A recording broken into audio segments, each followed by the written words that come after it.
Hello, I'm Missy Shanat. Welcome to my channel. Сіздермен бүгін осы үшінші сынып English Language Activity Book бойынша сабақтарды өтеміз. Бұл бізде 7-ші бөлімнің 5-ші 6-ші сабақтары, яғни 79-80-ші беттер.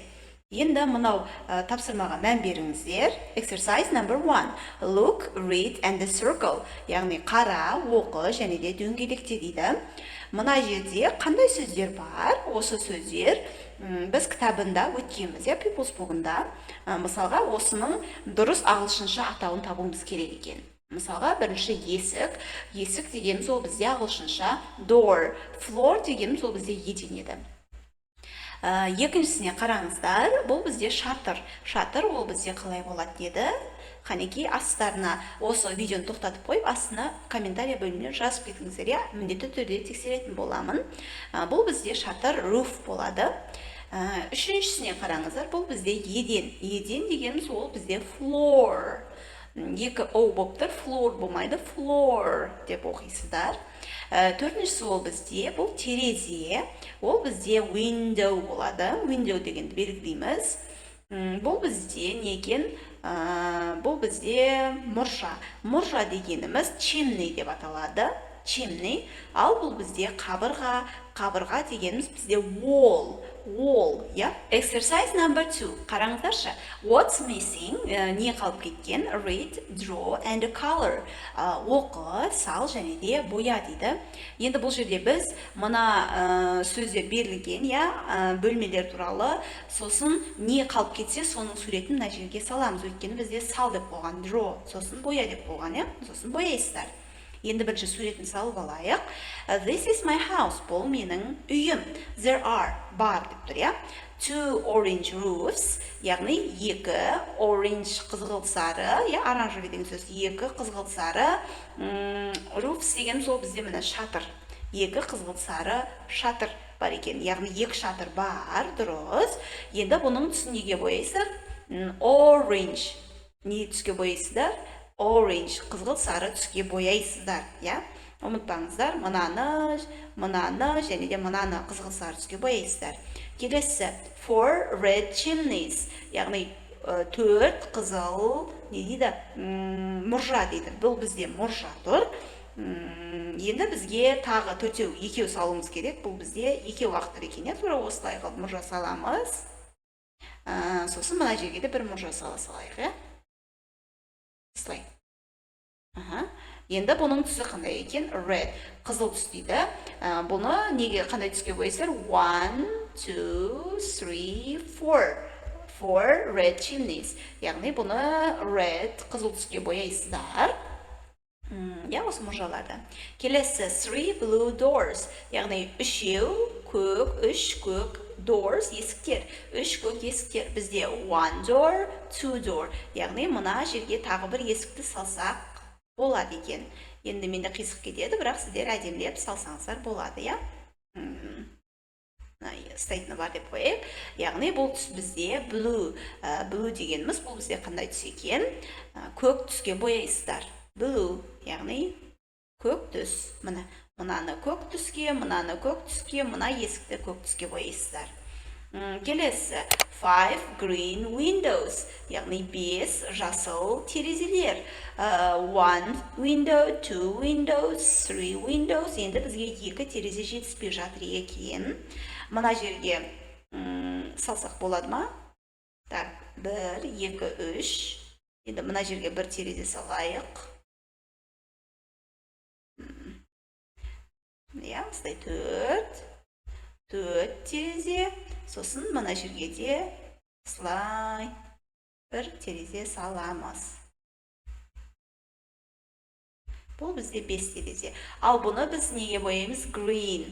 Яғни green дегеніміз ол бізде қандай түседі? Жасыл, Жасыл. Жасыл түске бояйсыздар, немесе green деген түске бояйсыздар, міне осы терезелерді. Келесі yellow walls, яғни қабырғаларды неге бояйсыздар? Сары түске бояйсыздар. Мынау қабырғаны сары түске бояймыз. Ұмытпаймыз, Сары түс.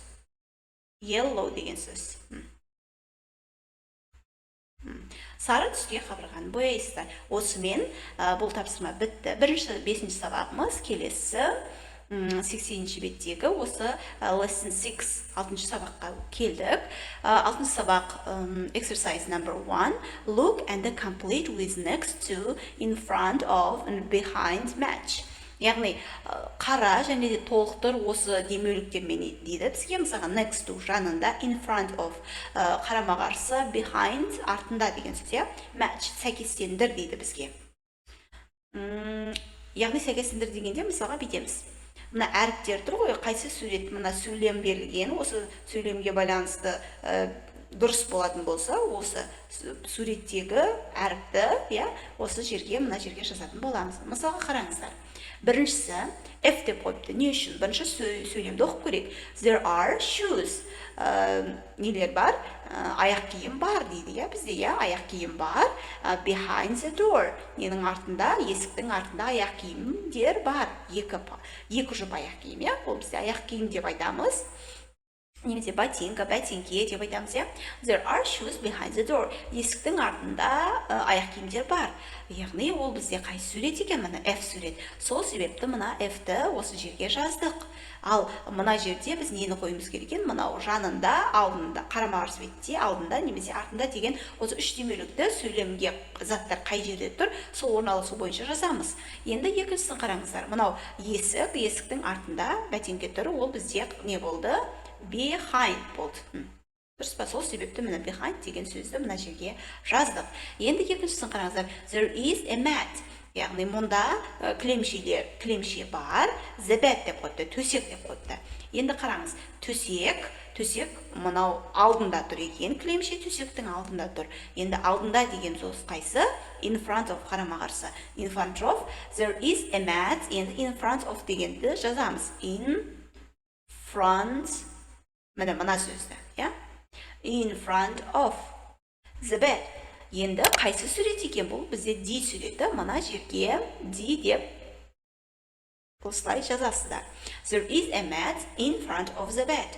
Келесі үшіншісі, there is a lamp, лампа, the armchair, кресло. Лампа, кресло, міне кресло, и лампа жанында тұр екен, қараңыздар, жанында тұр. Жанында дегеніміз next to. Жазамыз. There is a lamp next to. Енді лампа ненің креслоның жанында тұр. Енді ол бізде қай сурет еді? И суреті. И суретін мына жерге жазамыз. Төртіншісін қараңыздар. There is a clock. Мұнда сағат бар. The lamp. Лампаның қасында. Енді білмейміз қай жерінде екен. Яғни мына сағат лампаның алдында тұр. Сол себепті алдында деген сөзіміз қайсы? In front of. Жазамыз мына жерге. In front of. Сөз деген сөзді жазамыз да. Енді бұл қай сурет? C суреті. C деп мына жерге жазамыз. Міне, in front of. Келесі, mirror, мынау айна, chair, орындық. Айна қай жерде? Мына сурет екен. Айна және де орындық жанында тұр екен.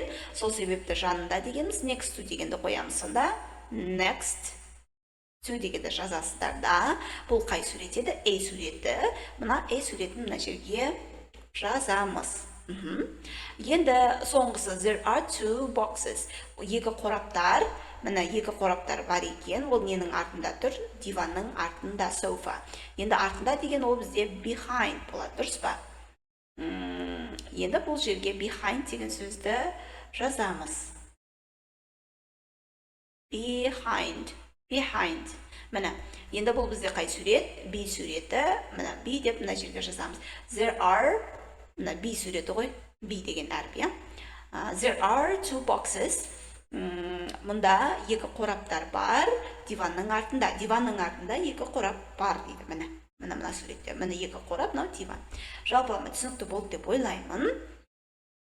Келесі ол бізде мынау екінші тапсырма. Өкінішке орай менде бұның listening тыңдалым бөлімі жоқ. Сіздерге айтады listen and color. Тыңда және де боя дейді.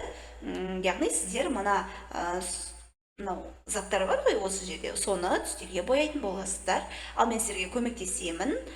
Егерде мұғалімдеріңіз осы listening тыңдалымды қойып жатса, өздеріңіз жаттығу жасап көресіздер, иә. Немесе өздеріңізде бар болса, аудио нұсқасы менімен бөліссеңіздер, өте керемет болады. Нұр үстіне нұр. Енді қараңыз, мысалға мына жерде бояп қойыпты. Бұл бізде қандай түс? Red. Егер red деген түсті бірінші бұл тапсырмада түстерді қайталап аласыздар. Red қызыл деген түс. Енді мына сөздерді өткенбіз. Бұл бізде не деген сөз еді? Clock. Clock бұл бізде не еді? Сағат деген сөз, иә, міне. Бұл бізде неге ілінетін, қабырғаға ілінетін сағат. Не бар? Мысалға, мынау бізде төсек. Төсек деген сөзіміз ол бізде не болады? Bed.